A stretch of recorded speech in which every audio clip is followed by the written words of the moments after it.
We're not going to know what real peace looks like until we equip ourselves to defend that peace at all costs.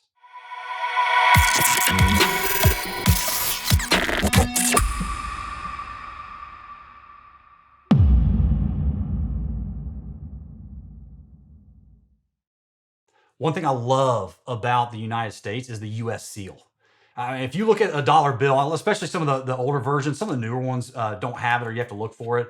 But there's an eagle on there and it's got a ribbon in its mouth, but in its right claw, it has a bundle of olive branches. And in its left, it's clutching arrows. And what that means is we want peace, but we're willing to fight. The right hand denotes the more important side. And actually, if you look at the seal, the eagle's head, right? So look at the beak. It's actually pointed towards that right side as well. It's also denoting, listen, we want peace as a nation, but if that's not an option, we're bringing the thunder, right? We're going to bring the fight if we have to. And so we don't really talk about the word meekness anymore as a society. I've always kind of been obsessed with it. It sounds almost like weakness. Maybe that's why we don't talk about it. But that's exactly what meekness really means. You're able to fight, but you choose to be peaceful. It means incredible strength under control. Now, Jordan Peterson, I'm a Jordan Peterson fan. I like what he stands for. Not everything. We don't align on exactly everything, but he was on Joe Rogan's podcast not that long ago.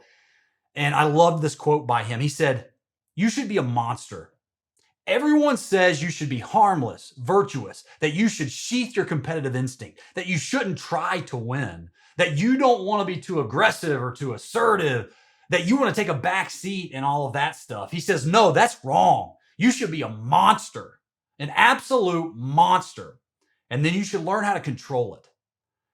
When I look back on my regrets in life personally, most of them stem from being unequipped or probably unprepared to effectively fight the battle that kind of ended up catching me off guard at that point. You know, I took a hit before I could even size up the obstacle in front of me.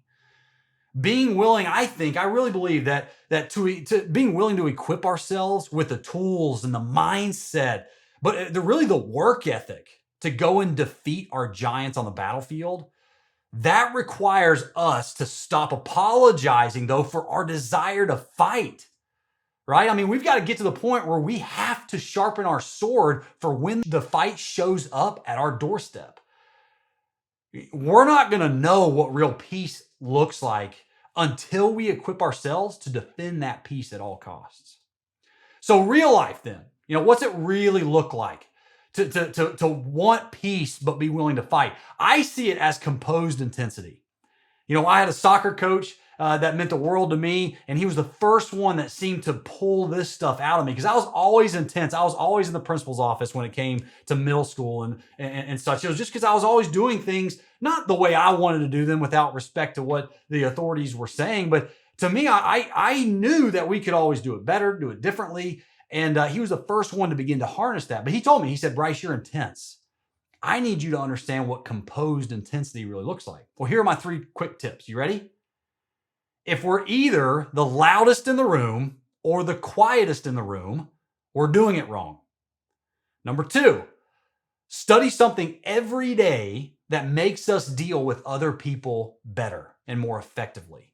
It's the soft skills in life that don't get taught when you're coming up. It's books like How to Win Friends and Influence People. That is your olive branch, okay? That is you clutching a bunch of olive branches saying, "I want peace," is because we are learning how to deal with other people the right way. And we have to do that because this world has people in it, right? But number 3, prioritize the vision. And when stuff gets in the way, be willing to fight for it like there's no tomorrow.